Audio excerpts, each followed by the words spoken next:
With so much at stake, there were chaotic scenes at the start of play, with the Russian and American teams being mobbed by photographers.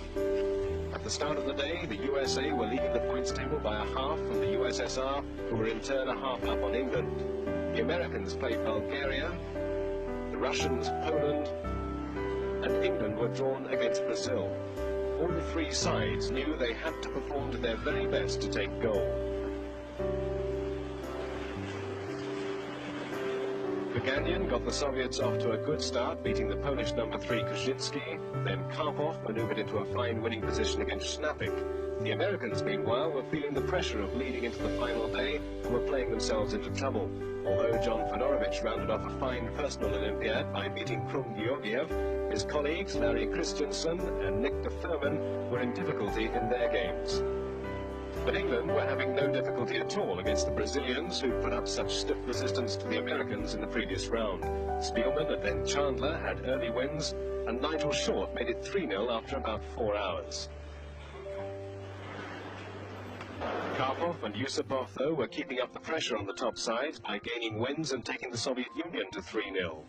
And when de Furman and Christensen both succumbed to draws, and Sirowan had played into deep trouble against the Bulgarian number 1, all eyes focused on the world champion Garry Kasparov, who now needed a win against Schmidt to put the Russians in a strong position. On the top board for England, John Nunn beat Sune to make it a clean sweep, and with 4 points on the board, the English had done all they could. Just like the crowds, which stood several ranks deep, all England could do was wait for the result of the last vital matches. By now, Kasparov was grinding his way inexorably towards a win, so whatever result Sirowan got against the Bulgarian was becoming academic. When the end finally came, there were unprecedented scenes around the Soviet boards. The Russians, who'd looked markedly tense for most of the tournament, wore the broadest smiles of the week. They had, after all, just won the closest Chess Olympiad in history, beating England by that half-point lead which they held over into the last day.